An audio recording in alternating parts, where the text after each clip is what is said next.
ਵਾਹਿਗੁਰੂ ਸਾਹਿਬ JIO. ਮੈਂ ਨਾਹੀਂ ਕਾਸ਼ ਹਾਂ ਨਹੀਂ, ਕਿਛ ਆਹੇ ਨਾ ਮੁਰਾ।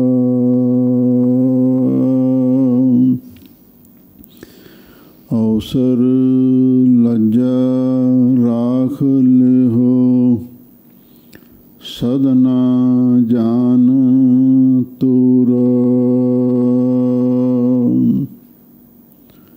ਬੇਸ਼ੁਮਾਰ ਅਥਾਹ ਅਗਾਨਤ ਅਤੁਲ, ਜਿਉ ਬੁਲਾਵਹੁ ਤਿਉ ਨਾਨਕ ਦਾਸ ਬੋਲੇ। ਸਤਨਾਮ ਸ੍ਰੀ ਵਾਹਿਗੁਰੂ ਸਾਹਿਬ ਜੀਓ। ਪ੍ਰਭਾਤੀ ਮਹੱਲਾ ਪਹਿਲਾ। ਜਾ ਕੈ ਰੂਪ ਨਾਹੀ, ਜਾਤ ਨਾਹੀ, ਨਾਹੀ ਮੁਖ ਮਾਸਾ। ਸਤਿਗੁਰ ਮਿਲੇ ਨਿਰੰਜਨ ਪਾਇਆ, ਤੇਰੇ ਨਾਮ ਹੈ ਨਿਵਾਸਾ। ਔਦੂ ਸਹਿਜੇ ਤਤ ਵਿਚਾਰ, ਜਾਤੇ ਫਿਰ ਨਾ ਆਵਹੁ ਸਹਿਸਾਰ। ਰਹਾਉ ਜਾ ਕੈ ਕਰਮ ਨਾਹੀ, ਧਰਮ ਨਾਹੀ, ਨਾਹੀ ਸੁਚ ਮਾਲਾ। ਸ਼ਿਵ ਜੋਤ ਕੰਨਹੁ ਬੁੱਧ ਪਾਈ, ਸਤਿਗੁਰੂ ਰਖਵਾਲਾ। ਪ੍ਰਭਾਤੀ ਮਹੱਲਾ ਪਹਿਲਾ। ਜਾ ਕੈ ਰੂਪ ਨਾਹੀ, ਜਾਤ ਨਾਹੀ, ਨਾਹੀ ਮੁਖ ਮਾਸਾ। ਵਾਹਿਗੁਰੂ ਜੀ ਕਾ ਖਾਲਸਾ, ਵਾਹਿਗੁਰੂ ਜੀ ਕੀ ਫਤਿਹ। ਪਰਮ ਸਨਮਾਨਯੋਗ ਗੁਰੂ ਖਾਲਸਾ ਸਤ ਸੰਗਤ ਜੀਓ। ਸਤਿਗੁਰੂ ਨੇ ਅਪਾਰ ਬਖਸ਼ਿਸ਼ ਕੀਤੀ। ਆਪ ਸੰਗਤਾਂ ਸਤਿਗੁਰੂ ਦੀ ਅੰਮ੍ਰਿਤਮਈ ਬਾਣੀ ਦੀ ਲੜੀਵਾਰ ਕਥਾ ਵਿਚਾਰ ਸਰਵਣ ਕਰ ਰਹੇ ਹੋ। ਚੱਲ ਰਹੀ ਲੜੀਵਾਰ ਕਥਾ ਪ੍ਰਭਾਤੀ ਰਾਗ ਦੇ ਅੰਦਰ ਹੈ। 3 ਸ਼ਬਦਾਂ ਦੀ ਕਥਾ ਵਿਚਾਰ ਆਪ ਸੰਗਤਾਂ ਨੇ ਸਰਵਣ ਕੀਤੀ ਹੈ। ਤੇ ਹੁਣ ਅੱਗੇ ਸਾਡੇ ਸਿੱਖਾਂ ਦੇ ਪ੍ਰਥਮ ਗੁਰੂ ਜਾਹਰ ਪੀਰ ਜਗਤ ਗੁਰ ਬਾਬਾ ਧੰਨ ਧੰਨ ਸ਼੍ਰੀ ਗੁਰੂ ਨਾਨਕ ਦੇਵ ਮਹਾਰਾਜ ਕੈਸਾ ਸੁੰਦਰ ਉਪਦੇਸ਼ ਸਾਨੂੰ ਬਖਸ਼ਿਸ਼ ਕਰਦੇ ਹਨ। ਆਪ ਸੰਗਤਾਂ ਪ੍ਰੇਮ ਦੇ ਨਾਲ ਸਰਵਣ ਕਰੋ ਤੇ ਇੱਕ ਵਾਰ ਪਿਆਰ ਦੇ ਨਾਲ ਆਖੋ, ਸਤਨਾਮ ਸ੍ਰੀ ਵਾਹਿਗੁਰੂ ਸਾਹਿਬ ਜੀਓ। ਪ੍ਰਭਾਤੀ ਮਹੱਲਾ ਪਹਿਲਾ। ਜਾ ਕੈ ਰੂਪ ਨਾਹੀ, ਜਾਤ ਨਾਹੀ, ਨਾਹੀ ਮੁਖ ਮਾਸਾ। ਪ੍ਰਭਾਤੀ ਰਾਗ ਵਿੱਚ ਗੁਰੂ ਨਾਨਕ ਸਾਹਿਬ ਸੱਚੇ ਪਾਤਸ਼ਾਹ ਕਿਸੇ ਅਵਧੂਤ ਯੋਗੀ ਨੂੰ ਉਪਦੇਸ਼ ਦੇ ਰਹੇ ਹਨ। ਔਦੂ ਸਹਿਜੇ ਤਤ ਵਿਚਾਰ, ਜਾਤੇ ਫਿਰ ਨਾ ਆਵਹੁ ਸਹਿਸਾਰ। ਰਹਾਉ। ਰਹਾਉ ਦੀਆਂ ਪੰਕਤੀਆਂ ਵਿੱਚ ਸ਼ਬਦ ਦਾ ਕੇਂਦਰੀ ਭਾਵ ਹੁੰਦਾ ਹੈ। ਔਦੂ ਹੇ ਅਵਧੂਤ ਯੋਗੀ, ਸਹਿਜੇ ਤਤ ਵਿਚਾਰ, ਤੂੰ ਆਪਣੇ ਮਨ ਨੂੰ ਸ਼ਾਂਤ ਕਰਕੇ ਧੀਰਜ ਵਿੱਚ ਲਿਆ ਕੇ ਬੜੀ ਸ਼ਾਂਤੀ ਦੇ ਨਾਲ ਤਤ ਵਾਸਤਵਿਕ ਸਿਧਾਂਤ ਦੀ ਵਿਚਾਰ ਕਰ। ਸਾਡਾ ਸਰੀਰ ਹੈ, ਇਹਦੇ ਵਿੱਚ ਤੱਤ ਕੀ ਹੈ? ਜੋ ਵਾਹਿਗੁਰੂ ਦੀ ਜੋਤ ਸਾਡੇ ਅੰਦਰ ਬਿਰਾਜਮਾਨ ਹੈ ਉਹਦੀ ਵਿਚਾਰ ਕਰ, ਅਥਵਾ ਜੀਵ ਤੱਤ ਤੇ ਬ੍ਰਹਮ ਤੱਤ ਦੀ ਵਿਚਾਰ ਕਰ। ਜਾਂ ਤੇ ਫਿਰ ਨਾ ਆਵੋ ਸਹਿਸਾਰ, ਜਿਸ ਕਰਕੇ ਫਿਰ ਦੁਬਾਰਾ ਮੁੜ ਕੇ ਸੰਸਾਰ ਵਿੱਚ ਨਹੀਂ ਆਓਗੇ। ਭਾਵ ਜਨਮ ਮਰਨ ਤੋਂ, ਆਵਾਗਮਨ ਤੋਂ ਛੁਟਕਾਰਾ ਪ੍ਰਾਪਤ ਹੋ ਜਾਵੇਗਾ। ਫਿਰ ਇਹ ਅਵਧੂਤ ਯੋਗੀ ਕਹਿਣ ਲੱਗਾ, ਮੈਨੂੰ ਇਹ ਦੱਸੋ ਉਸ ਅਕਾਲ ਪੁਰਖ ਵਾਹਿਗੁਰੂ ਦਾ ਸਰੂਪ ਕਿਹੋ ਜਿਹਾ ਹੈ? ਤਾਂ ਉਹਦਾ ਨਿਰਣਾ ਗਰੀਬਨ ਵਾਜ ਸਤਿਗੁਰੂ ਜੀ ਕਿਵੇਂ ਕਰਦੇ ਹਨ? ਜਾ ਕੈ ਰੂਪ ਨਾਹੀ ਜਾਤ ਨਾਹੀ। ਜਿਸ ਤੱਤ ਦੀ ਵਾਸਤਵਿਕ ਸਰੂਪ ਦੀ ਵਿਚਾਰ ਕਰਨੀ ਹੈ ਉਹ ਕੈਸਾ ਹੈ? ਜਾ ਕੈ ਰੂਪ ਨਾਹੀ, ਕੋਈ ਉਸਦਾ ਰੰਗ ਰੂਪ ਨਹੀਂ ਹੈ। ਜਾਤ ਨਾਹੀ, ਨਾ ਹੀ ਉਹਦੀ ਕੋਈ ਜਾਤ ਪਾਤ ਹੈ।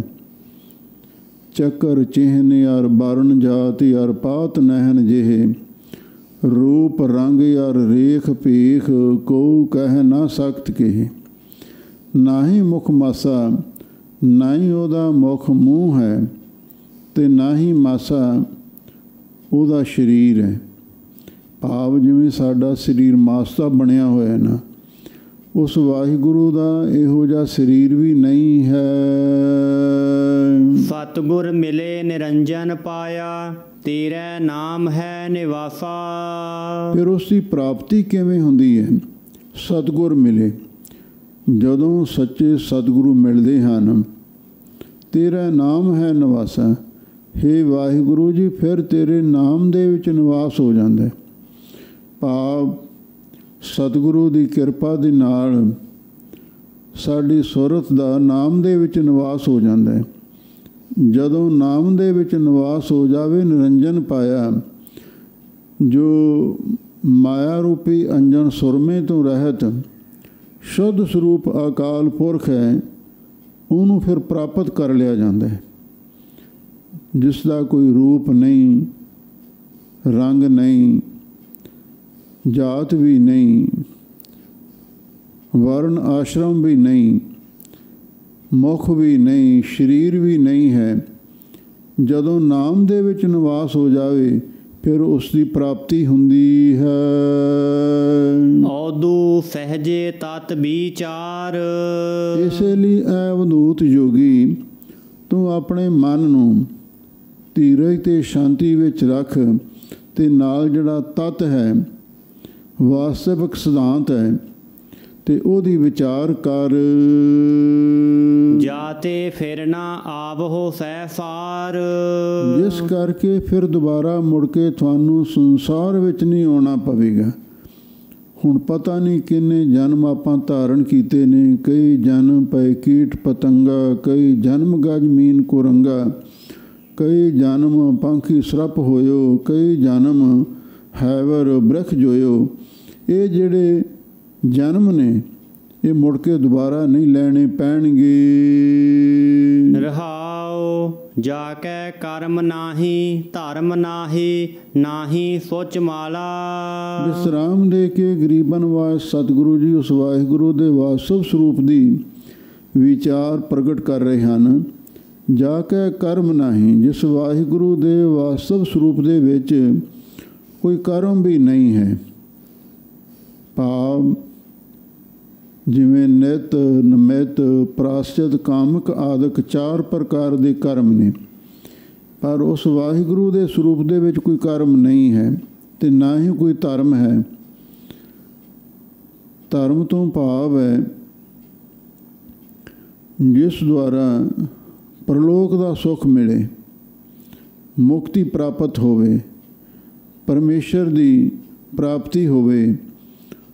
ਤੇ ਉਸ ਵਾਹਿਗੁਰੂ ਦੇ ਵਾਸਤਵ ਸਰੂਪ ਦੇ ਵਿੱਚ ਨਾ ਤੇ ਕੋਈ ਕਰਮ ਹੈ, ਨਾ ਹੀ ਕੋਈ ਧਰਮ ਹੈ, ਨਾ ਹੀ ਸੁੱਚ ਮਾਲਾ, ਤੇ ਨਾ ਹੀ ਉੱਥੇ ਸੁੱਚ ਕੋਈ ਕਰਮ ਕਾਂਡ ਦੀ ਪਵਿੱਤਰਤਾ ਕਰਦਾ ਹੈ, ਤੇ ਨਾ ਹੀ ਕੋਈ ਉੱਥੇ ਮਾਲਾ ਫੇਰਦਾ ਹੈ। ਸਿਵ ਜੋਤ ਕੰਨਹੁ ਬੁੱਧ ਪਾਈ, ਸਤਿਗੁਰੂ ਰਖਵਾਲਾ। ਸ਼ਿਵ ਜੋ ਕਲਿਆਣ ਸਰੂਪ ਹੈ, ਜੋਤ ਪ੍ਰਕਾਸ਼ ਰੂਪ ਹੈ, ਅਕਾਲ ਪੁਰਖ ਕੰਨਹੁ ਉਸ ਪਾਸੋਂ ਅਸੀਂ ਆਤਮ ਵਿਸ਼ੈਣੀ ਬੁੱਧੀ ਪ੍ਰਾਪਤ ਕੀਤੀ ਹੈ, ਉਸ ਦੁਆਰਾ ਉਹਨੂੰ ਸਮਝਿਆ ਹੈ। ਸਤਿਗੁਰੂ ਰਖਵਾਲਾ, ਹੁਣ ਸਤਿਗੁਰੂ ਹੀ ਸਾਡੀ ਇੱਜ਼ਤ ਦਾ ਰਖਵਾਲਾ ਬਣ ਗਿਆ ਹੈ। ਜਾ ਕੈ ਵਰਤ ਨਾਹੀ, ਨੇਮ ਨਾਹੀ, ਨਾਹੀ ਬਕਬਾਈ। ਗਰੀਬ ਨਿਵਾਜ ਸਤਿਗੁਰੂ ਜੀ ਫਰਮਾਉਂਦੇ ਨੇ, ਭਾਈ ਜਿਸ ਵਾਹਿਗੁਰੂ ਦੇ ਸਰੂਪ ਦੇ ਵਿੱਚ ਕੋਈ ਵਰਤ ਵੀ ਨਹੀਂ ਹੈ, ਜਿਵੇਂ ਕਈ ਸਾਧੂ ਕੋਈ ਮੱਸਿਆ ਦਾ ਵਰਤ ਰੱਖਦਾ ਹੈ, ਕੋਈ ਕ੍ਰਿਸ਼ਨ ਚੰਦਰਾਇਣ ਦਾ ਵਰਤ ਰੱਖਦਾ ਹੈ, ਕਈ ਤਰ੍ਹਾਂ ਦੇ ਵਰਤ ਨੇ ਜਿਸ ਦੇ ਵਿੱਚ ਕੋਈ ਵਰਤ ਵੀ ਨਹੀਂ ਹੈ, ਕੋਈ ਨੇਮ ਨਿਯਮ ਵੀ ਨਹੀਂ ਹੈ ਵੀ ਆ ਪੱਕਾ ਨੇਮ ਧਾਰਨ ਕਰਨਾ ਹੈ, ਤੇ ਨਾ ਹੀ ਬਕਬਾਈ, ਤੇ ਨਾ ਹੀ ਉੱਥੇ ਬਕਬਾਈ ਦਾ ਅਰਥ ਹੈ ਫਜ਼ੂਲ ਕੋਈ ਚਰਚਾ ਵਾਰਤਾ ਹੁੰਦੀ ਹੈ। ਉਸ ਵਾਹਿਗੁਰੂ ਦੇ ਸਰੂਪ ਦੇ ਵਿੱਚ, ਉਹਦੇ ਘਰ ਦੇ ਵਿੱਚ, ਉਹਦੇ ਸੱਚਖੰਡ ਦਰਬਾਰ ਦੇ ਵਿੱਚ ਨਾ ਤੇ ਕੋਈ ਵਰਤ ਰੱਖਣ ਦੀ ਲੋੜ ਹੈ, ਨਾ ਹੀ ਕੋਈ ਨੇਮ ਧਾਰਨ ਦੀ ਲੋੜ ਪੈਂਦੀ ਹੈ, ਤੇ ਨਾ ਹੀ ਕੋਈ ਵਾਧੂ ਘਾਟੂ ਉੱਥੇ ਗੱਲ ਕਰਨ ਦੀ ਗੁੰਜਾਇਸ਼ ਹੈ। ਗਤ ਅਵਗਤ ਕੀ ਚਿੰਤ ਨਾਹੀ, ਸਤਿਗੁਰੂ ਫਰਮਾਈ। ਵੀ ਗਤ ਮੁਕਤੀ ਕਿਵੇਂ ਪ੍ਰਾਪਤ ਹੁੰਦੀ ਹੈ, ਤੇ ਅਵਗਤ ਵੀ ਬੇਗਤਾ ਕਿਵੇਂ ਹੁੰਦਾ ਜੀਵ, ਵੀ ਮੁਕਤ ਹੋਵਾਂਗੇ ਜਾਂ ਨਹੀਂ ਮੁਕਤ ਹੋਵਾਂਗੇ, ਇਸ ਗੱਲ ਦੀ ਚਿੰਤਾ ਵੀ ਨਹੀਂ ਉੱਥੇ ਹੈ। ਸਤਿਗੁਰੂ ਫਰਮਾਈ ਇਹ ਗੱਲ ਸਿਧਾਂਤ ਦੀ ਸਾਨੂੰ ਸਤਿਗੁਰੂ ਨੇ ਦੱਸੀ ਹੈ ਬਈ ਉਸ ਵਾਹਿਗੁਰੂ ਦੇ ਸਰੂਪ ਦੇ ਵਿੱਚ ਜਦੋਂ ਤੁਸੀਂ ਜੁੜ ਗਏ, ਫਿਰ ਉੱਥੇ ਇਹ ਸਾਰੀਆਂ ਗੱਲਾਂ ਅਭਾਵ ਹੋ ਜਾਂਦੀਆਂ ਹਨ। ਜਾ ਕੈ ਆਸ ਨਾਹੀ, ਨਿਰਾਸ ਨਾਹੀ, ਚਿੱਤ ਸੁਰਤ ਸਮਝਾਈ। ਗਰੀਬ ਨਿਵਾਜ ਸਤਿਗੁਰੂ ਜੀ ਫਰਮਾਉਂਦੇ ਨੇ ਵੀ ਜਾ ਕੇ ਆਸ ਨਹੀਂ, ਜਿੱਥੇ ਕੋਈ ਸੰਸਾਰਕ ਪਦਾਰਥਾਂ ਦੀ ਆਸ ਉਮੀਦ ਇੱਛਾ ਵੀ ਨਹੀਂ ਹੁੰਦੀ, ਤੇ ਨਾ ਹੀ ਦੁਨੀਆ ਤੋਂ ਨਿਰਾਸ਼ ਹੋਣ ਦੀ ਕੋਈ ਗੱਲ ਹੁੰਦੀ ਹੈ। ਚਿੱਤ ਸੁਰਤ ਸਮਝਾਈ, ਅਸੀਂ ਆਪਣੇ ਚਿੱਤ ਵਿੱਚ ਆਪਣੀ ਸੁਰਤ ਨੂੰ ਸਮਝਾ ਲਿਆ ਵੀ ਉਸ ਵਾਹਿਗੁਰੂ ਨਾਲ ਜੁੜਨਾ ਹੈ, ਜਿੱਥੇ ਸੰਸਾਰਕ ਆਸਾਂ ਵੀ ਖਤਮ ਹੋ ਜਾਂਦੀਆਂ ਨੇ ਤੇ ਨਿਰਾਸ਼ਾ ਦਾ ਵੀ ਅਭਾਵ ਹੋ ਜਾਂਦਾ ਹੈ। ਤੰਤ ਕੋ ਪਰਮ ਤੰਤ ਮਿਲਿਆ, ਨਾਨਕਾ ਬੁੱਧ ਪਾਈ। ਗੁਰੂ ਨਾਨਕ ਸਾਹਿਬ ਸੱਚੇ ਪਾਤਸ਼ਾਹ ਫਰਮਾਉਂਦੇ ਨੇ, ਅਸੀਂ ਆਪਣੇ ਸਤਿਗੁਰੂ ਦੇ ਪਾਸੋਂ ਐਸੀ ਬੁੱਧੀ ਪ੍ਰਾਪਤ ਕੀਤੀ ਹੈ, ਤੰਤ ਕੋ ਪਰਮ ਤੰਤ ਮਿਲਿਆ, ਵਿਵੇਕ ਵਾਲੀ ਬੁੱਧੀ ਪ੍ਰਾਪਤ ਕੀਤੀ ਹੈ ਵੀ ਹੁਣ ਤੰਤ ਕੋ ਪਰਮ ਤੰਤ ਮਿਲਿਆ। ਤੰਤ ਜੋ ਜੀਵ ਆਤਮਾ ਸੀ, ਉਸ ਨੂੰ ਪਰਮ ਤੰਤ ਪਰਮਾਤਮਾ ਮਿਲ ਗਿਆ, ਕਿਉਂਕਿ ਸਾਡੇ ਸਰੀਰ ਵਿੱਚ ਜੋ ਅਸਲੀ ਤੱਤ ਹੈ, ਵਾਸਤਵ ਕੋਈ ਯਥਾਰਥ ਵਸਤੂ ਹੈ, ਉਹ ਵਾਹਿਗੁਰੂ ਦੀ ਜੋਤ ਹੈ। ਹੁਣ ਜਿਹੜੀ ਸਾਡੀ ਪਰਤਕ ਜੋਤ ਸੀ, ਉਸ ਪਰਮ ਜੋਤ ਅਕਾਲ ਪੁਰਖ ਦੇ ਨਾਲ ਅਭੇਦ ਹੋ ਗਈ ਹੈ। ਪ੍ਰਭਾਤੀ ਮਹੱਲਾ ਪਹਿਲਾ, ਤਾਕਾ ਕਹਿਆ ਦਰ ਪਰਵਾਣ।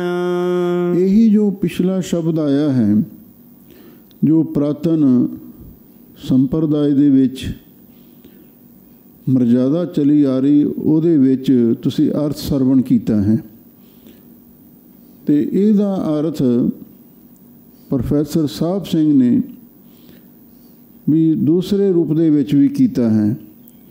ਜਾ ਕੇ ਰੂਪ ਨਾਹੀਂ ਜਾਤ ਨਾਹੀਂ, ਜਿਸ ਮਨੁੱਖ ਦੇ ਕੋਲ ਚੰਗਾ ਰੂਪ ਵੀ ਨਹੀਂ ਹੈ, ਉੱਚੀ ਜਾਤ ਵੀ ਨਹੀਂ ਹੈ, ਤੇ ਨਾ ਹੀ ਮੁੱਖ ਆਦਿਕ ਅੰਗ ਨੇ, ਤੇ ਨਾ ਹੀ ਮਾਸਾ ਸਰੀਰ ਹੈ, ਇਹ ਮਨੁੱਖ ਦੇ ਨਾਲ ਜੁੜੇ ਹੈ। ਸਤਿਗੁਰ ਮਿਲੇ ਨਿਰੰਜਨ ਪਾਇਆ, ਤੇਰਾ ਨਾਮ ਹੈ ਨਿਵਾਸਾ। ਸਤਿਗੁਰੂ ਨੂੰ ਮਿਲ ਕੇ ਸ਼ੁੱਧ ਸਰੂਪ ਵਾਹਿਗੁਰੂ ਨੂੰ ਉਸ ਨੇ ਪ੍ਰਾਪਤ ਕਰ ਲਿਆ। ਕਿਵੇਂ? ਤੇਰਾ ਨਾਮ ਹੈ ਨਿਵਾਸਾ।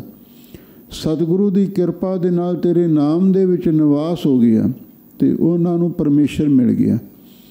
ਅਵਧੂ ਸਹਜੇ ਤਤ ਵਿਚਾਰ ਹੈ ਅਵਧੂਤ ਸਾਧੂ, ਐ ਬਰਕਤ ਤੇ ਨਿਰਮੋਹ ਸਾਧੂ ਤੂੰ ਸਹਿਜ ਅਵਸਥਾ ਵਿੱਚ ਟਿਕ ਕੇ ਉਸ ਤਤ ਯਥਾਰਥ ਸਿਧਾਂਤ ਦੀ ਵਿਚਾਰ ਕਰ। ਜਾਂ ਤੇ ਫਿਰ ਨਾ ਆਵੋ ਸਹਿਸਾਰ, ਜਿਸ ਕਰਕੇ ਮੁੜ ਤੁਹਾਨੂੰ ਸੰਸਾਰ ਵਿੱਚ ਨਾ ਆਉਣਾ ਪਵੇ। ਰਹਾਓ ਵਿਸਰਾਮ ਦੇ ਕੇ ਅੱਗੇ ਫਰਮਾਉਂਦੇ ਨੇ, ਜਾ ਕੇ ਕਰਮ ਨਾਹੀਂ ਧਰਮ ਨਾਹੀਂ। ਜਿਸ ਮਨੁੱਖ ਦੇ ਕੋਲ ਸੰਸਾਰਕ ਕਰਮ ਵੀ ਨਹੀਂ ਹੈ, ਕੋਈ ਧਰਮ ਦਾ ਰਸਮੋ ਰਿਵਾਜ ਤੇ ਸਿਧਾਂਤ ਵੀ ਨਹੀਂ ਹੈ, ਤੇ ਨਾ ਹੀ ਸੁੱਚ ਮਾਲਾ, ਤੇ ਨਾ ਹੀ ਉਹ ਸੁੱਚ ਪਵਿੱਤਰਤਾ ਰੱਖਦਾ ਹੈ, ਨਾ ਹੀ ਮਾਲਾ ਫੇਰਦਾ ਹੈ। ਸਿਵ ਜੋਤ ਕੰਨੋਂ ਬੁੱਧ ਪਾਈ। ਜਦੋਂ ਗੁਰੂ ਦੀ ਕਿਰਪਾ ਹੁੰਦੀ ਹੈ, ਉਹਨੂੰ ਸ਼ਿਵ ਕਲਿਆਣ ਸਰੂਪ ਤੇ ਜੋਤ ਪ੍ਰਕਾਸ਼ ਰੂਪ ਜੋ ਅਕਾਲ ਪੁਰਖ ਹੈ, ਉਸ ਪਾਸੋਂ ਵਿਵੇਕ ਵਾਲੀ ਬੁੱਧੀ ਪ੍ਰਾਪਤ ਹੋ ਜਾਂਦੀ ਹੈ। ਸਤਿਗੁਰੂ ਰਖਵਾਲਾ ਤੇ ਸਤਿਗੁਰੂ ਉਸ ਦੀ ਮਤ ਪਦ ਦੇ ਰਾਖੇ ਬਣ ਜਾਂਦੇ ਨੇ। ਜਾ ਕੇ ਵਰਤ ਨਾਹੀਂ ਨੇਮ ਨਾਹੀਂ, ਜਿਸ ਦੇ ਵਿੱਚ ਵਰਤ ਵੀ ਨਹੀਂ ਹੈ, ਜਿਸ ਮਨੁੱਖ ਦੇ ਪਾਸ ਕੋਈ ਨੇਮ ਵੀ ਨਹੀਂ ਹੈ। ਵਰਤ ਕਈ ਪ੍ਰਕਾਰ ਦੇ ਨੇ, 5 ਪ੍ਰਕਾਰ ਦੇ ਨੇਮ ਨੇ। ਤੇ ਨਾ ਹੀ ਬਕਬਾਈ, ਨਾ ਹੀ ਕੋਈ ਚਰਚਾ ਕਰਨੀ ਜਾਣਦਾ, ਚਤਰਾਈ ਘੋਟਣੀ ਵੀ ਨਹੀਂ ਜਾਣਦਾ। ਗਤ ਅਵਗਤ ਕੀ ਚਿੰਤ ਨਹੀਂ, ਮੁਕਤ ਤੇ ਅਮੁਕਤ ਅਵਸਥਾ ਦੀ ਜਿਸ ਨੂੰ ਕੋਈ ਚਿੰਤਾ ਨਹੀਂ ਹੈ, ਭਾਵ ਜਿਸ ਨੂੰ ਸਮਝ ਨਹੀਂ ਹੈ। ਜਿਹੜਾ ਐਸਾ ਪੁਰਸ਼ ਹੈ, ਜਦੋਂ ਸਤਿਗੁਰੂ ਦੀ ਕਿਰਪਾ ਹੁੰਦੀ ਹੈ, ਸਤਿਗੁਰੂ ਫਰਮਾਈ, ਸਤਿਗੁਰੂ ਆਗਿਆ ਕਰ ਦਿੰਦੇ ਨੇ, ਤੇ ਫਿਰ ਉਹਨੂੰ ਵੀ ਮੁਕਤ ਹੋਣ ਦੀ ਜਾਂ ਨਾ ਮੁਕਤ ਹੋਣ ਦੀ ਕੋਈ ਚਿੰਤਾ ਰਹਿੰਦੀ ਹੀ ਨਹੀਂ। ਭਾਵ ਉਹ ਹਮੇਸ਼ਾ ਲਈ ਜਿਉਂਦਾ ਹੀ ਮੁਕਤ ਹੋ ਜਾਂਦਾ ਹੈ। ਜਾ ਕੇ ਆਸ ਨਾਹੀਂ ਨਿਰਾਸ ਨਹੀਂ, ਜਿਹਦੇ ਮਨ ਦੇ ਵਿੱਚ ਸੰਸਾਰਕ ਪਦਾਰਥਾਂ ਦੀ ਵੀ ਇੱਛਾ ਨਹੀਂ, ਤੇ ਫਿਰ ਦੁਨੀਆ ਵੱਲੋਂ ਨਿਰਾਸ਼ ਹੋਣ ਦੀ ਵੀ ਕੋਈ ਚਾਹਨਾ ਨਹੀਂ ਹੈ। ਚਿੱਤ ਸੁਰਤ ਸਮਝਾਈ, ਉਹ ਆਪਣੇ ਚਿੱਤ ਵਿੱਚ ਆਪਣੇ ਸੁਰਤ ਨੂੰ ਵਾਸਤਵਿਕ ਸਿਧਾਂਤ ਪ੍ਰਤੀ ਸਮਝਾ ਦਿੰਦੇ। ਤੰਤ ਕੋ ਪਰਮ ਤੰਤ ਮਿਲਿਆ, ਫਿਰ ਉਸ ਦਾ ਤੰਤ ਜੋ ਆਤਮਾ ਹੈ, ਜੀਵ ਤਤ, ਉਹ ਬ੍ਰਹਮ ਤਤ ਨੂੰ ਜਾ ਕੇ ਮਿਲ ਜਾਂਦਾ।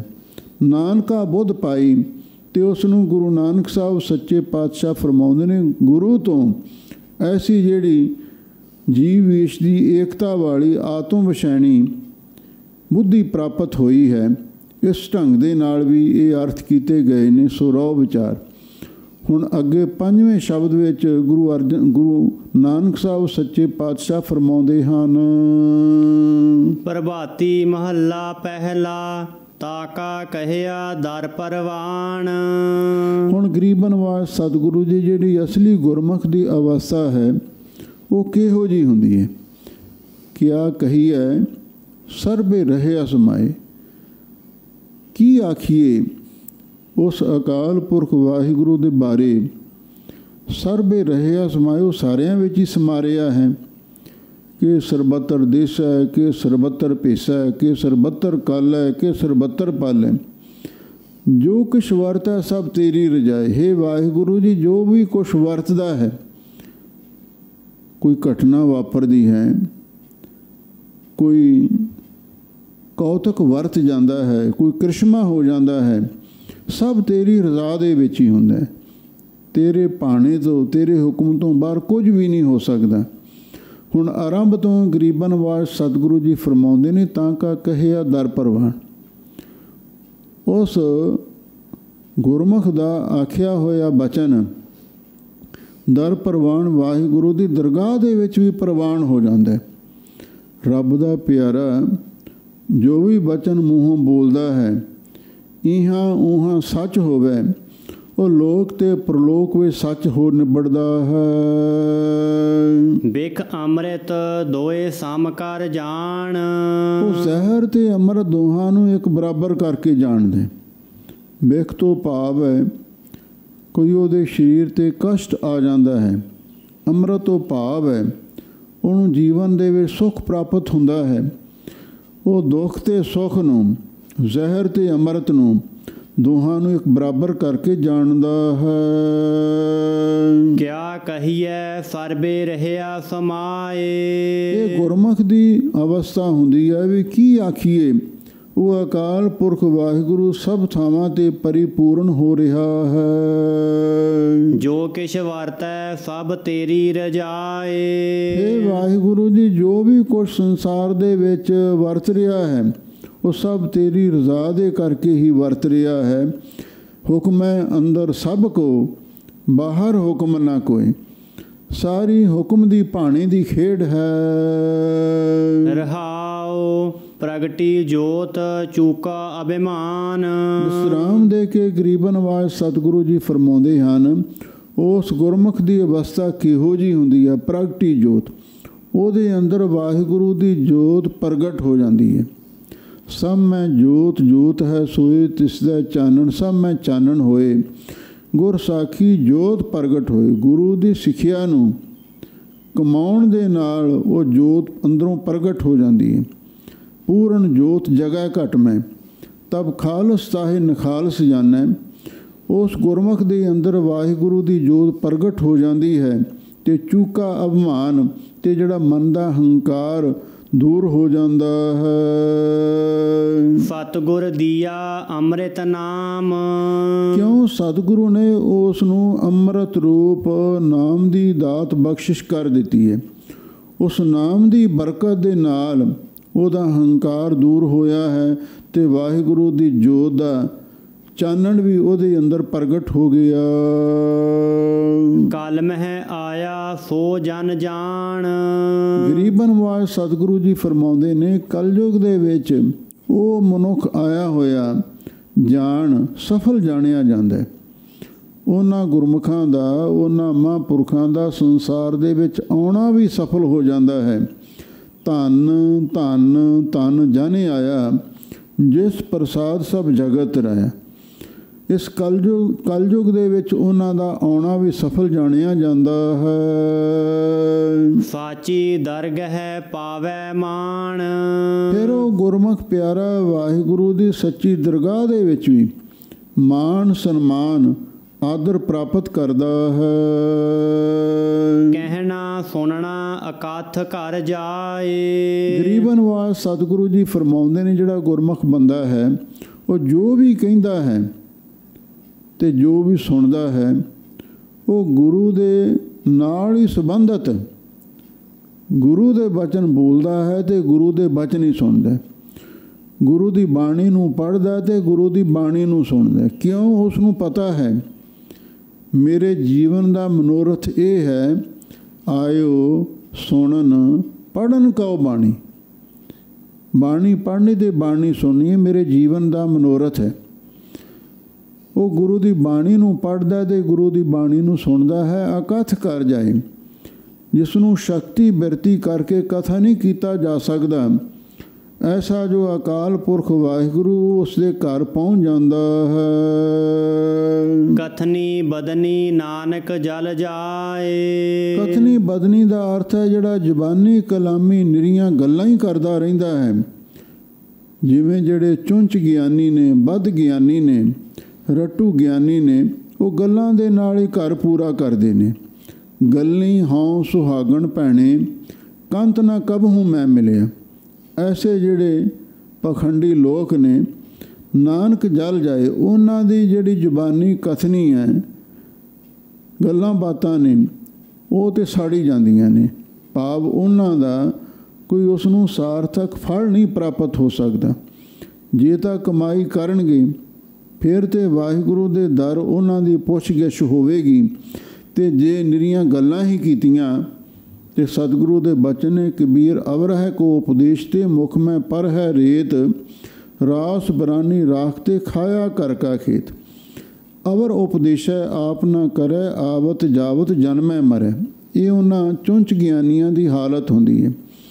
ਅਥਵਾ ਕਥਨੀ ਬਦਨੀ, ਕਥਨੀ ਦਾ ਅਰਥ ਹੈ ਕਥਾ ਵਾਰਤਾ ਕਰਨੀ, ਅਤੇ ਬਦਨੀ ਦਾ ਅਰਥ ਹੈ ਕਵੀਸ਼ਰੀ ਕਰਨੀ। ਮਨਮੁਖ ਆਦਮੀ, ਪਖੰਡੀ ਆਦਮੀ ਜਿੰਨੀ ਮਰਜ਼ੀ ਕਥਾ ਵੀ ਕਰੀ ਜਾਵੇ, ਕਵੀਸ਼ਰੀਆਂ ਵੀ ਕਰੀ ਜਾਵੇ, ਕਵਿਤਾ ਵੀ ਪੜ੍ਹੀ ਜਾਵੇ, ਪਰ ਉਹ ਸਭ ਉਹਦੀਆਂ ਸੜ ਜਾਂਦੀਆਂ ਨੇ। ਰੱਬ ਦੇ ਦਰਗਾਹ ਦੇ ਵਿੱਚ ਪ੍ਰਵਾਨ ਨਹੀਂ ਹੋ ਸਕਦਾ। ਪ੍ਰਭਾਤੀ ਮਹੱਲਾ ਪਹਿਲਾ। ਅੰਮ੍ਰਿਤ ਨੀਰ ਗਿਆਨ ਮਨ ਮੱਜਨ 68 ਤੀਰਥ ਸੰਗ ਗਹੇ। ਲਓ ਹੁਣ ਅੱਗੇ 6ਵੇਂ ਸ਼ਬਦ ਵਿੱਚ ਗੁਰੂ ਦੀ ਮਹਿਮਾ ਹਜ਼ੂਰ ਉਚਾਰਨ ਕਰਦੇ ਹਨ। ਗੁਰ ਸਮਾਨ ਤੀਰਥ ਨਹੀਂ ਕੋਈ, ਗੁਰੂ ਵਰਗਾ ਹੋਰ ਕੋਈ ਤੀਰਥ ਨਹੀਂ ਹੋ ਸਕਦਾ। 68 ਕਰੋੜ ਤੀਰਥ ਮੰਨੇ ਹੋਏ ਨੇ, ਪਰ ਸਾਰੇ ਤੀਰਥ ਗੁਰੂ ਤੋਂ ਚਰਨ ਧੂੜੀ ਦੀ ਯਾਚਨਾ ਕਰਦੇ ਨੇ। ਗੰਗਾ ਜਮਨਾ ਗੋਦਾਵਰੀ ਸੁਰਸਤੀ ਤੇ ਕਰਹਿ ਉਦਮ ਤੂਰ ਸਾਧੂ ਕੀ ਤਾਈ। ਕਿਲ ਵਿਖ ਮੈਲ ਪਰੇ ਪਰੇ ਹਮਰੇ ਵਿੱਚ ਹਮਰੀ ਮੈਲ ਸਾਧੂ ਕੀ ਤੂਰ ਗਵਾਈ। ਗੁਰੂ ਵਰਗਾ ਹੋਰ ਕੋਈ ਤੀਰਥ ਨਹੀਂ ਹੈ। ਸਰ ਸੰਤੋਖ ਤਾਸ ਗੁਰ ਹੋਏ। ਉਸ ਗੁਰੂ ਦੇ ਪਾਸੋਂ ਸੰਤੋਖ ਦਾ ਸਰ ਸਰੋਵਰ ਕੀ ਹੈ? ਅਕਾਲ ਪੁਰਖ। ਉਹ ਵੀ ਗੁਰੂ ਦੀ ਕਿਰਪਾ ਦੁਆਰਾ ਹੀ ਪ੍ਰਾਪਤ ਹੁੰਦਾ। ਰੱਬ ਵੀ ਗੁਰੂ ਦੀ ਕਿਰਪਾ ਨਾਲ ਮਿਲਦਾ। ਇਸ ਲਈ ਗੁਰੂ ਵਰਗਾ ਕੋਈ ਤੀਰਥ ਨਹੀਂ ਹੈ ਦੁਨੀਆ ਦੇ ਵਿੱਚ। ਹੁਣ ਆਰੰਭ ਤੋਂ ਗਰੀਬਨ ਵਾਸ ਸਤਿਗੁਰੂ ਜੀ ਫਰਮਾਉਂਦੇ ਨੇ, ਅੰਮ੍ਰਿਤ ਨੀਰ ਗਿਆਨ ਮਨ ਮੱਜਨ। ਗੁਰੂ ਰੂਪੀ ਤੀਰਥ ਦੇ ਵਿੱਚ ਪਰਮੇਸ਼ਰ ਦਾ ਅੰਮ੍ਰਿਤ ਰੂਪ ਨਾਮ ਜਲ ਹੈ। ਨਿਰਮਲ ਉਹਦਾ ਗੋਬਿੰਦ ਕਾ ਨਾਮ। ਤੇ ਇਸ਼ਨਾਨ ਕੀ ਕਰਨਾ ਹੈ? ਗਿਆਨ ਮਨ ਮੱਜਨ। ਗਿਆਨ ਵਿੱਚ ਮਨ ਨੂੰ ਜੋੜਨਾ, ਇਹ ਸਮਝ ਲਓ ਉਹਦੇ ਵਿੱਚ ਟੁਬਕੀ ਲਾਉਣੀ ਹੈ, ਚੁੱਭਾ ਲਾਉਣਾ ਹੈ। 68 ਤੀਰਥ ਸੰਗ ਗਏ ਤੇ ਜਿਹੜੇ 68 ਤੀਰਥ ਪ੍ਰਮੁੱਖ ਮੰਨੇ ਹੋਏ ਨੇ ਉਹ ਵੀ ਗੁਰੂ ਮਹਾਰਾਜ ਦੇ ਨਾਲ ਹੀ ਗਏ ਦਾ ਅਰਥ ਹੈ ਪ੍ਰਾਪਤ ਹੋ ਜਾਂਦੇ ਨੇ। ਕਿਉਂ? ਗੁਰੂ ਸਭ ਤੋਂ ਵੱਡਾ ਤੀਰਥ ਹੈ। ਗੁਰੂ ਵਰਗਾ ਹੋਰ ਕੋਈ ਤੀਰਥ ਨਹੀਂ ਹੈ। ਗੁਰੂ ਦੇ ਵਿੱਚ ਅੰਮ੍ਰਿਤ ਨਾਮ ਜਲ ਭਰਿਆ ਹੋਇਆ ਹੈ ਤੇ ਜਿਹੜਾ ਗੁਰੂ ਦੇ ਬਖਸ਼ੇ ਗਿਆਨ ਦੇ ਵਿੱਚ ਮਨ ਨੂੰ ਜੋੜਨਾ ਹੈ, ਇਹ ਅਸੀਂ ਉਹਦੇ ਵਿੱਚ ਇਸ਼ਨਾਨ ਕਰ ਰਹੇ ਹਾਂ। ਤੇ ਜਿਹੜੇ ਹੋਰ ਦੁਨਿਆਵੀ 68 ਤੀਰਥ ਨੇ ਉਹ ਵੀ ਉਸੇ ਨਾਲ ਹੀ ਆ ਜਾਂਦੇ ਹਨ। ਗੁਰ ਉਪਦੇਸ਼ ਜਵਾਹਰ ਮਾਣਕ ਸੇਵੇ ਸਿੱਖ ਸੋ ਖੋਜ ਲਹੈ। ਲੋ ਗੁਰੂ ਦੇ ਉਪਦੇਸ਼ ਦੇ ਵਿੱਚ ਜਵਾਹਰ ਤੇ ਮਾਣਕ ਵੀ ਭਰੇ ਹੋਏ ਨੇ। ਗੁਰ ਸਾਗਰ ਰਤਨੀ ਪਰ ਪੂਰੇ, ਅੰਮ੍ਰਿਤ ਸੰਤ ਚੁਗੈ ਨਹੀਂ ਦੂਰੇ। ਰਤਨਾ ਰਤਨ ਪਦਾਰਥ ਬਹੁ ਸਾਗਰ ਭਰਿਆ ਰਾਮ, ਬਾਣੀ ਗੁਰ ਬਾਣੀ ਲਾਗੇ ਤਿੰਨ ਹੱਥ ਚੜਿਆ ਰਾਮ। ਗੁਰੂ ਉਪਦੇਸ਼ ਵਿੱਚ ਜਵਾਹਰ ਗਿਆਨ ਤੇ ਮਾਣਕ ਸਰਵਣ ਮੰਨਣ ਆਦਿਕ ਸਾਧਨ ਉਹਦੇ ਵਿੱਚ ਲਵਾ ਲਾ ਭਰੇ ਹੋਏ ਨੇ। ਸੇਵ ਸਿੱਖ ਸੋ ਖੋਜ ਲਹੈ। ਜਿਹੜਾ ਭਾਈ ਸਿੱਖ ਗੁਰੂ ਮਹਾਰਾਜ ਦੀ ਸੇਵਾ ਕਰਦਾ ਹੈ ਤੇ ਫਿਰ ਉਹ ਗੁਰੂ ਉਪਦੇਸ਼ ਵਿੱਚੋਂ, ਇਸ ਗੁਰਬਾਣੀ ਦੇ ਸਾਗਰ ਵਿੱਚੋਂ ਉਹ ਜਵਾਹਰ ਤੇ ਮਾਣਕਾਂ ਨੂੰ ਖੋਜ ਕੇ ਪ੍ਰਾਪਤ ਕਰ ਲੈਂਦੇ। ਉਹਨੂੰ ਜਵਾਹਰ ਗਿਆਨ ਤੇ ਸਰਵਣ ਮੰਨਣ ਆਦਿਕ ਸਾਧਨ ਪ੍ਰਾਪਤ ਹੋ ਜਾਂਦੇ ਹਨ। ਗੁਰ ਸਮਾਨ ਤੀਰਥ ਨਹੀਂ ਕੋਏ। ਗਰੀਬਨ ਵਾਸ ਸਤਿਗੁਰੂ ਜੀ ਫਰਮਾਉਂਦੇ ਨੇ, ਭਾਈ ਗੁਰੂ ਦੇ ਸਮਾਨ, ਗੁਰੂ ਦੇ ਵਰਗਾ ਹੋਰ ਕੋਈ ਤੀਰਥ ਦੁਨੀਆ ਵਿੱਚ ਨਹੀਂ ਹੋ ਸਕਦਾ। ਸਰ ਸੰਤੋਖ ਤਾਸ ਗੁਰ ਹੋਏ। ਉਸ ਗੁਰੂ ਤੋਂ ਸਰ ਸੰਤੋਖ ਪਰਮੇਸ਼ਰ ਦੀ ਪ੍ਰਾਪਤੀ ਹੋ ਜਾਂਦੀ ਹੈ। ਰਹਾਉ ਗੁਰ ਦਰਿਆਓ ਸਦਾ ਜਲ ਨਿਰਮਲ, ਮਿਲਿਆ ਦੁਰਮਤ ਮੈਲ ਹਰੈ। ਰਹਾਉ ਵਿਸਰਾਮ ਦੇ ਕੇ ਹਜ਼ੂਰ ਕਹਿੰਦੇ, ਇੱਕ ਤਾਂ ਜੜ ਤੀਰਥ ਹੁੰਦੇ ਨੇ ਪਰ ਸਤਿਗੁਰੂ ਜੰਗਮ ਤੀਰਥ ਹੈ। ਗੁਰੂ ਦਰਿਆ ਹੈ, ਜਿਹੜਾ ਚੱਲਦਾ ਪਾਣੀ ਹੋਵੇ ਉਹ ਹਮੇਸ਼ਾ ਲਈ ਸਾਫ਼ ਰਹਿੰਦਾ। ਗੁਰ ਦਰਿਆਓ ਸਦਾ ਜਲ ਨਿਰਮਲ। ਗੁਰੂ ਜੰਗਮ ਤੀਰਥ ਹੈ, ਉਹਦਾ ਜਿਹੜਾ ਜਲ ਹੈ ਉਹ ਹਮੇਸ਼ਾ ਲਈ ਨਿਰਮਲ ਰਹਿੰਦਾ, ਸਾਫ਼ ਰਹਿੰਦਾ ਹੈ। ਜਲ ਕਿਹੜਾ ਹੈ? ਅੰਮ੍ਰਿਤ ਨਾਮ, ਅੰਮ੍ਰਿਤ ਨੀਰ। ਉਹ ਜਲ ਹਮੇਸ਼ਾ ਲਈ ਨਿਰਮਲ ਰਹਿੰਦਾ। ਮਿਲਿਆ ਦੁਰਮਤ ਮੈਲ ਹਰੈ। ਜਿਹੜਾ ਭਾਈ ਸੱਚੇ ਸਤਿਗੁਰੂ ਨੂੰ ਮਿਲਦਾ ਹੈ ਉਹਦੀ ਖੋਟੀ ਮਾਦੀ ਮੈਲ ਦੂਰ ਹੋ ਜਾਂਦੀ ਹੈ। ਜਿਵੇਂ ਆਪਾਂ ਜਲ ਦੇ ਨਾਲ ਕੱਪੜਾ ਧੋ ਲਈਏ, ਕੱਪੜਾ ਸਾਫ਼ ਹੋ ਜਾਂਦਾ। ਜੇ ਜਲ ਦੇ ਨਾਲ ਇਸ਼ਨਾਨ ਕਰ ਲਈਏ ਤਨ ਦੀ ਮੈਲ ਵੀ ਲਹਿ ਜਾਂਦੀ ਹੈ। ਸਤਿਗੁਰੂ ਉਹ ਤੀਰਥ ਨੇ ਜਿਨ੍ਹਾਂ ਦੇ ਨਾਲ ਮਿਲ ਕੇ ਮਨ ਦੀ ਮੈਲ ਵੀ ਖੋਟੀ ਮਤ ਦੂਰ ਹੋ ਜਾਂਦੀ ਹੈ। ਸਤਿਗੁਰ ਪਾਇਐ ਪੂਰਾ ਨਾਵਣ ਪਸ਼ੂ ਪ੍ਰੇਤਹੁ ਦੇਵ ਕਰੈ। ਲੋ ਭਾਈ ਸਤਿਗੁਰੂ ਨੂੰ ਪ੍ਰਾਪਤ ਕਰਨ ਦੇ ਨਾਲ ਪੂਰਾ ਇਸ਼ਨਾਨ ਹੋ ਜਾਂਦਾ ਹੈ। ਪੂਰਾ ਇਸ਼ਨਾਨ ਕਹਿੰਦੇ ਨੇ, ਇੱਕ ਤਾਂ ਆਪਾਂ ਕਈ ਵਾਰੀ 5 ਇਸ਼ਨਾਨਾਂ ਹੀ ਕਰਦੇ ਹਾਂ, ਕਈ ਫਿਰ ਪਿੰਡੇ ਇਸ਼ਨਾਨ ਕਰ ਲੈਂਦੇ ਨੇ, ਇਕੱਲੇ ਸਰੀਰ ਦਾ ਇਸ਼ਨਾਨ ਕਰਾਉਂਦੇ ਨੇ। ਪੂਰਾ ਇਸ਼ਨਾਨ ਹੁੰਦਾ ਹੈ ਬਈ ਕਿਸੇ ਦਰਿਆ ਦੇ ਵਿੱਚ ਚੁੱਭਾ ਮਾਰਨਾ, ਸਾਰਾ ਸਰੀਰ ਹੀ ਵਿੱਚ ਡੁਬੋ ਲੈਣਾ, ਇਹਨੂੰ ਪੂਰਾ ਇਸ਼ਨਾਨ ਕਹਿੰਦੇ ਨੇ।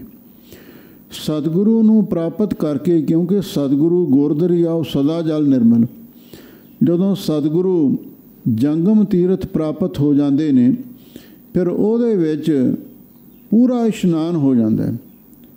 ਪੂਰਾ ਇਸ਼ਨਾਨ ਤੋਂ ਭਾਵ ਹੈ ਉਹਦਾ ਤਨ ਵੀ ਪਵਿੱਤਰ ਹੋ ਜਾਂਦਾ, ਬਾਣੀ ਵੀ ਪਵਿੱਤਰ ਹੋ ਜਾਂਦੀ, ਮਨ ਵੀ ਪਵਿੱਤਰ ਹੋ ਜਾਂਦਾ। ਪਵਿੱਤਰ ਪਵਿੱਤਰ ਪਵਿੱਤਰ ਪੁਨੀਤ, ਨਾਮ ਜਪੈ ਨਾਨਕ ਮਨ ਪ੍ਰੀਤ, ਪਸ਼ੂ ਪ੍ਰੇਤਹੁ ਦੇਵ ਕਰੈ। ਭਾਈ ਸਤਿਗੁਰੂ ਇੰਨਾ ਸਮਰੱਥ ਹੈ, ਉਹ ਪਸ਼ੂਆਂ ਅਤੇ ਪ੍ਰੇਤਾਂ ਨੂੰ ਵੀ ਦੇਵਤੇ ਬਣਾ ਦਿੰਦਾ ਹੈ। ਪਸ਼ੂ ਕੌਣ ਹੈ?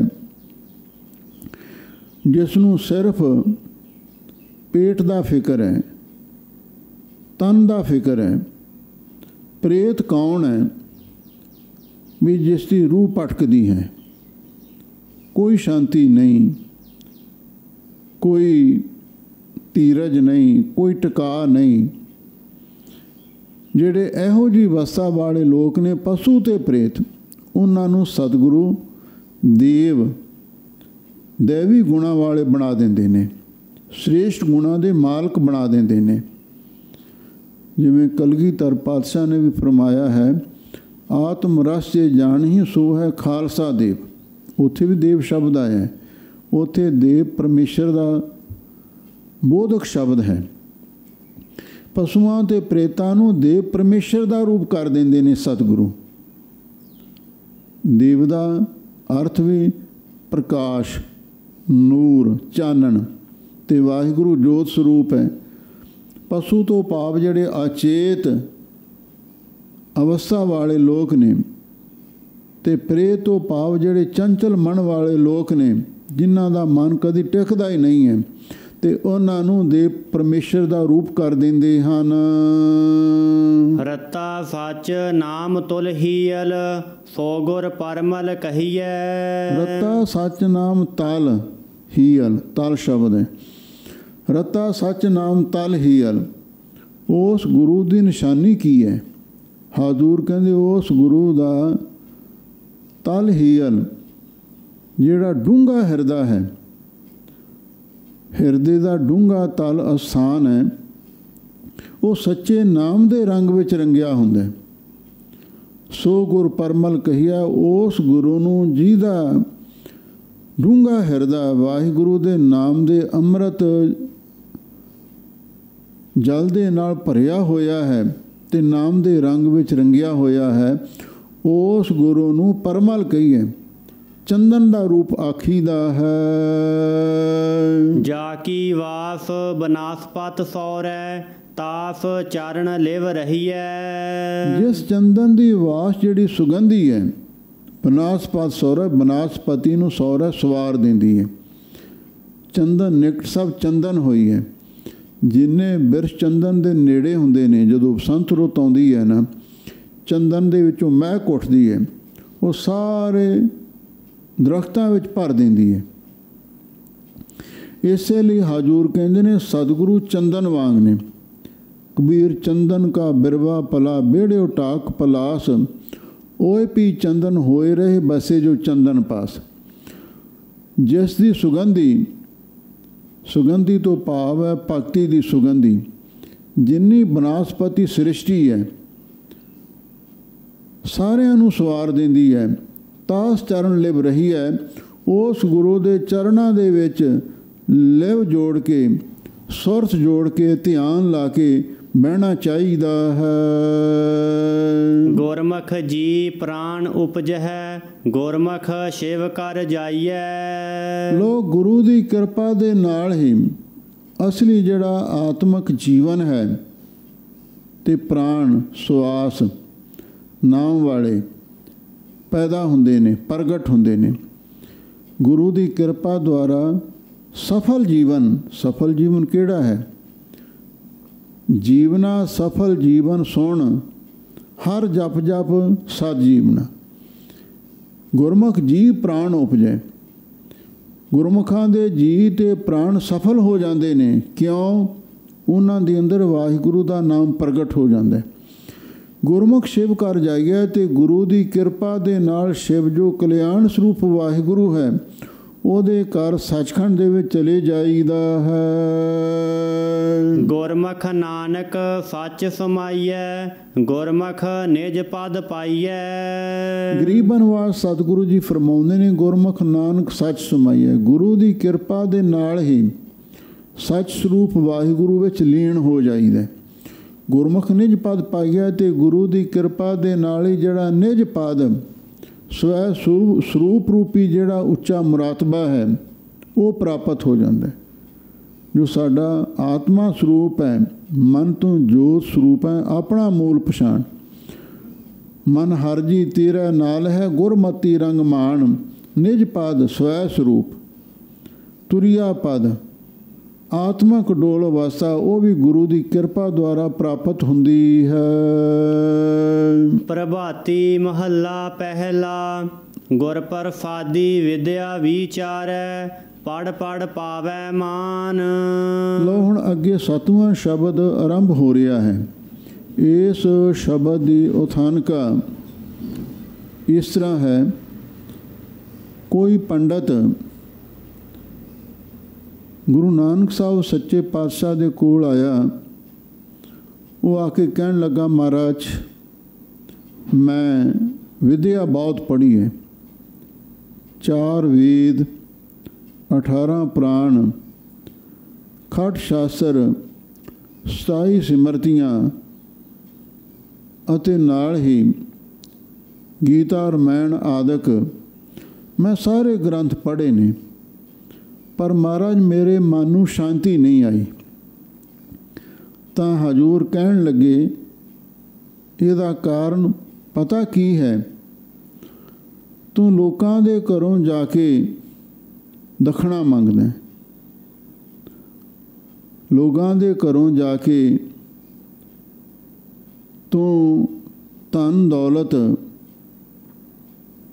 ਰਸਤਾਂ ਬਾਸਾਂ, ਹੋਰ ਕਈ ਚੀਜ਼ਾਂ ਵਸਤਾਂ ਜਾ ਕੇ ਮੰਗਦਾ ਰਹਿਣਾ ਹੈ। ਤੈਨੂੰ ਚਾਹੀਦਾ ਹੈ ਅਕਾਲ ਪੁਰਖ ਦੇ ਪਾਸੋਂ ਸਭ ਕੁਝ ਮੰਗਣਾ। ਕਈ ਜਿਹੜੇ ਪ੍ਰੇਮੀ ਨੇ ਉਹ ਕਹਿੰਦੇ ਨੇ ਵੀ ਜੇ ਵਿਦਿਆ ਪੜ੍ਹਨੀ ਹੋਵੇ ਫਿਰ ਉਹਨੂੰ ਇਹ ਸ਼ਬਦ ਦਾ 40 ਦਿਨ ਅਭਿਆਸ ਕਰਨਾ ਚਾਹੀਦਾ। ਲਗਾਤਾਰ ਅਭਿਆਸ ਕਰਨ ਦੇ ਨਾਲ ਫਿਰ ਵਿਦਿਆ ਦੀ ਪ੍ਰਾਪਤੀ ਹੁੰਦੀ ਹੈ। ਜੋ ਸ਼ਬਦ ਦੇ ਸਿਧਾਂਤ ਨੇ, ਗੁਣ ਨੇ, ਉਹ ਸਾਡੇ ਜੀਵਨ ਵਿੱਚ ਪੈਦਾ ਹੁੰਦੇ ਨੇ।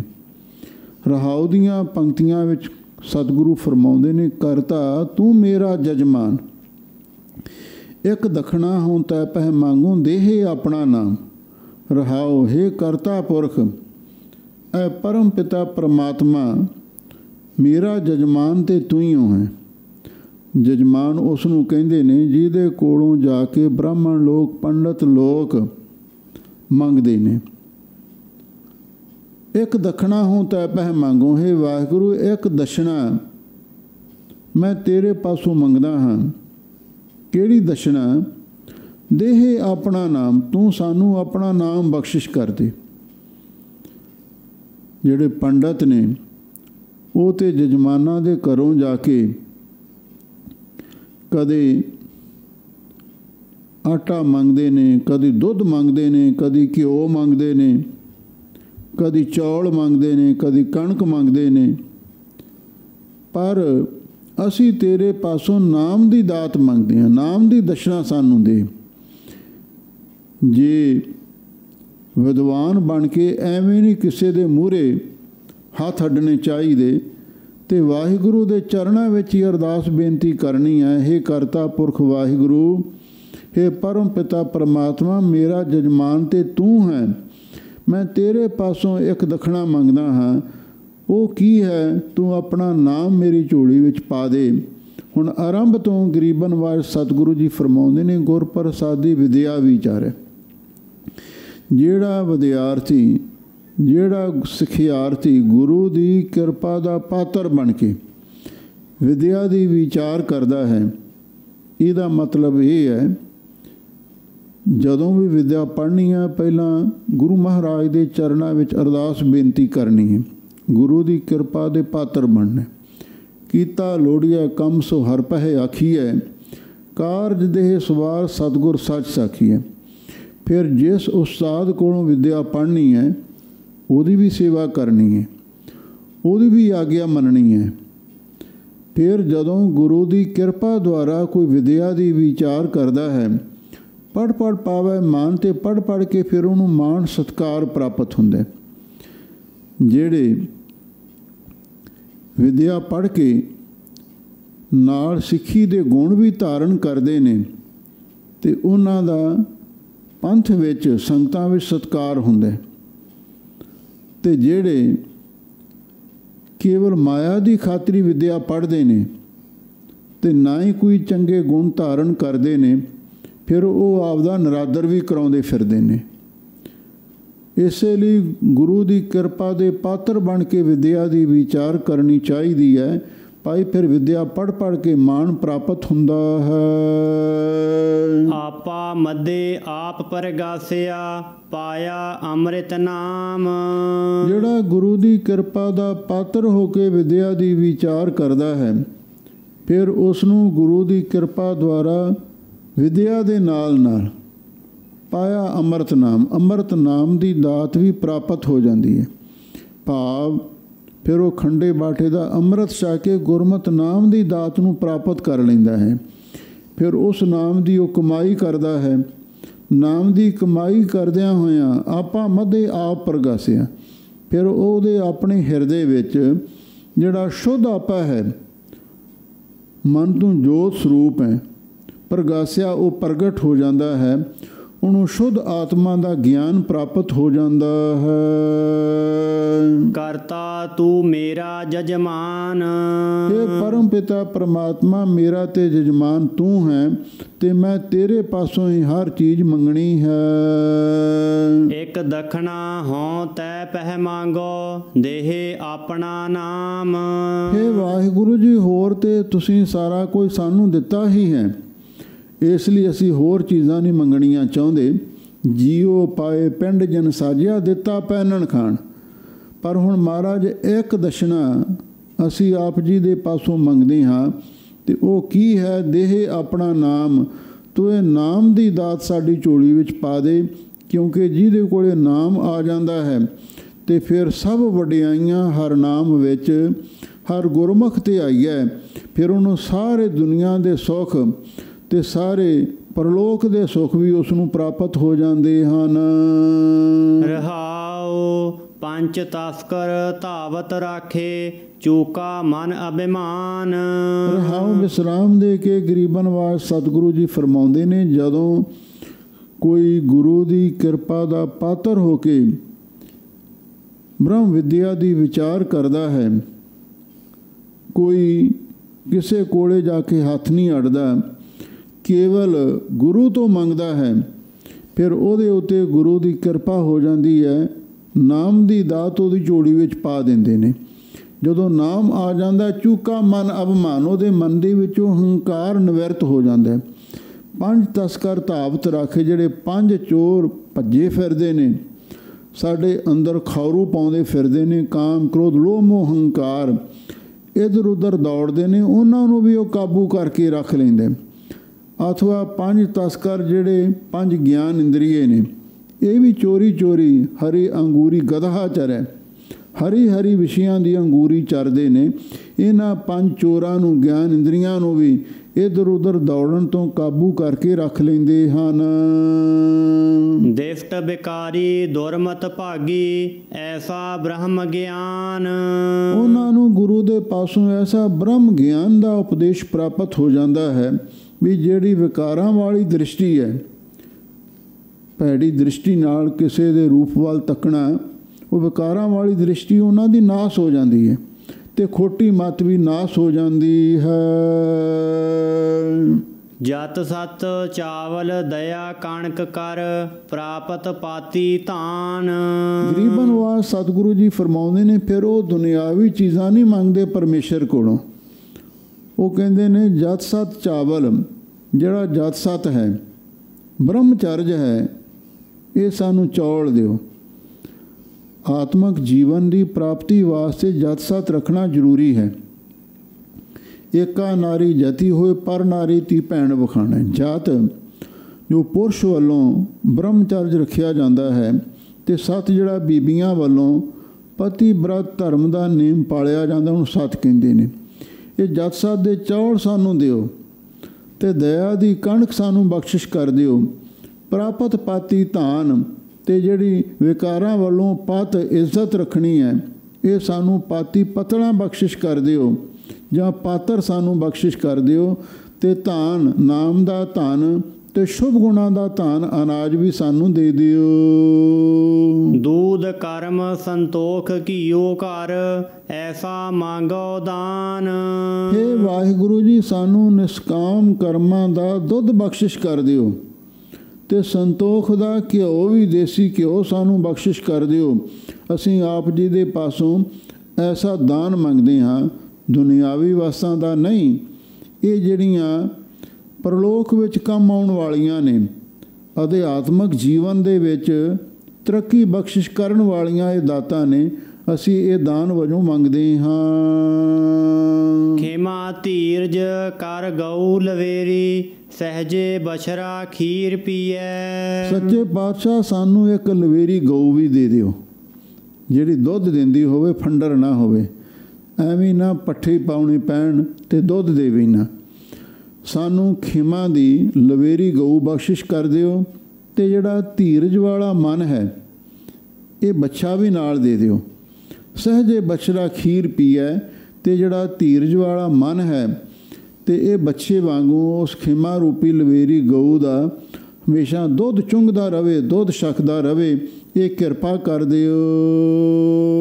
ਸਿਫਤ ਸ਼ਰਮ ਕਾ ਕੱਪੜਾ ਮੰਗੋ, ਹਰ ਗੁਣ ਨਾਨਕ ਰਵਤ ਰਹੈ। ਸੱਚੇ ਪਾਤਸ਼ਾਹ, ਫਿਰ ਆਪ ਜੀ ਦੀ ਸਿਫਤ ਸਲਾਹ ਦਾ ਅਤੇ ਸ਼ਰਮ ਦਾ ਅਰਥ ਹੈ ਲੱਜਿਆ ਦਾ ਕੱਪੜਾ ਅਸੀਂ ਮੰਗਦੇ ਹਾਂ। ਜਿਹੜੀ ਦੁਨੀਆ ਦੀ ਸ਼ਰਮ ਹਜਾ ਹੈ, ਅਸੀਂ ਇਹ ਕੱਪੜਾ ਮੰਗਦੇ ਹਾਂ, ਸਿਫਤ ਅਤੇ ਸ਼ਰਮ ਦਾ, ਅਥਵਾ ਸਿਫਤ ਅਤੇ ਸ਼ਰਮ ਵੈਰਾਗ ਦਾ ਕੱਪੜਾ ਅਸੀਂ ਮੰਗਦੇ ਹਾਂ। ਅਤੇ ਨਾਲ ਹੀ ਸੱਚੇ ਪਾਤਸ਼ਾਹ, ਇਹ ਕਿਰਪਾ ਕਰੋ ਹਰ ਗੁਣ ਨਾਨਕ ਰਵਤ ਰਹੇ। ਅਸੀਂ ਆਪ ਜੀ ਦੇ ਹਮੇਸ਼ਾ ਲਈ ਗੁਣਾਂ ਨੂੰ ਉਚਾਰਨ ਕਰਦੇ ਰਹੀਏ।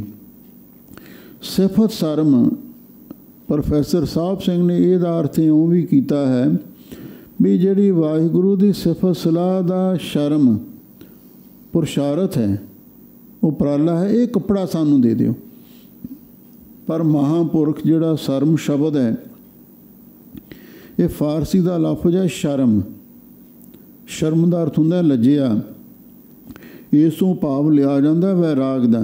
ਸੰਕੇਤੀ ਅਰਥ ਇਹ ਹੈ, ਵਾਹਿਗੁਰੂ ਦੀ ਸਿਫਤ ਅਤੇ ਸ਼ਰਮ ਹਜਾ ਦਾ, ਲੱਜਿਆ ਦਾ ਕੱਪੜਾ ਅਸੀਂ ਮੰਗਦੇ ਹਾਂ। ਅਤੇ ਹਮੇਸ਼ਾ ਆਪ ਜੀ ਦੇ ਗੁਣਾਂ ਨੂੰ ਅਸੀਂ ਉਚਾਰਨ ਕਰਦੇ ਰਹੀਏ। ਇਹ ਵੀ ਦਾਤ ਸਾਨੂੰ ਬਖਸ਼ਿਸ਼ ਕਰ ਦਿਓ। ਵਿਸਰ ਨਾਹੀਂ ਦਾਤਾਰ ਆਪਣਾ ਨਾਮ ਦੇਹੋ, ਗੁਣ ਗਾਵਾਂ ਦਿਨ ਰਾਤ ਨਾਨਕ ਚਾਓ ਇਹੋ। ਇਹ ਹੈ ਪਾਵਨ ਗੁਰਬਾਣੀ ਦੀ ਵਿਚਾਰ ਜੋ ਆਪ ਸੰਗਤਾਂ ਨੇ ਸਰਵਣ ਕੀਤੀ ਹੈ। ਇਹ ਸ਼ਬਦ ਵਿੱਚ ਗੁਰੂ ਮਹਾਰਾਜ ਸੱਚੇ ਪਾਤਸ਼ਾਹ ਨੇ ਜਿਸ ਮਨੁੱਖ ਨੇ ਗੁਰਮਤਿ ਦੀ ਵਿੱਦਿਆ ਪੜ੍ਹਨੀ ਹੈ, ਉਹਨੂੰ ਕਿਹੜੇ ਕਿਹੜੇ ਗੁਣ ਧਾਰਨ ਕਰਨੇ ਚਾਹੀਦੇ ਨੇ, ਅਤੇ ਉਹਦੇ ਬਾਰੇ ਸਾਨੂੰ ਬੜੇ ਸੋਹਣੇ ਢੰਗ ਦੇ ਨਾਲ ਚਾਨਣਾ ਪਾਇਆ ਹੈ, ਸਾਨੂੰ ਸਮਝਾਉਣ ਦਾ ਯਤਨ ਕੀਤਾ ਹੈ। ਅਤੇ ਆਪਾਂ ਇਸ ਸਿੱਖਿਆ ਨੂੰ ਆਪਣੇ ਜੀਵਨ ਵਿੱਚ ਵਸਾਈਏ। ਇਹਦੇ ਨਾਲ ਹੀ ਸਾਡੇ ਜੀਵਨ ਦੀ ਸਫਲਤਾ ਹੋਵੇਗੀ। ਸਭ ਸੰਗਤਾਂ ਦਾ ਬਹੁਤ ਬਹੁਤ ਧੰਨਵਾਦ। ਹੋਈਆਂ ਭੁੱਲਾਂ ਚੁੱਕਾਂ ਲਈ ਖਿਮਾ ਕਰਨਾ। ਖੇਮਾ ਧੀਰਜ ਕਰ ਗਊ ਲਵੇਰੀ, ਸਹਿਜੇ ਬਛਰਾ ਖੀਰ ਪੀਐ। ਸਿਫਤ ਸ਼ਰਮ ਕਾ ਕਪੜਾ ਮੰਗੋ ਹਰ ਗੁਣ ਨਾਨਕ ਰਵਤ ਰਹੈ। ਵਾਹਿਗੁਰੂ ਜੀ ਕਾ ਖਾਲਸਾ ਵਾਹਿਗੁਰੂ ਜੀ ਕੀ ਫਤਿਹ।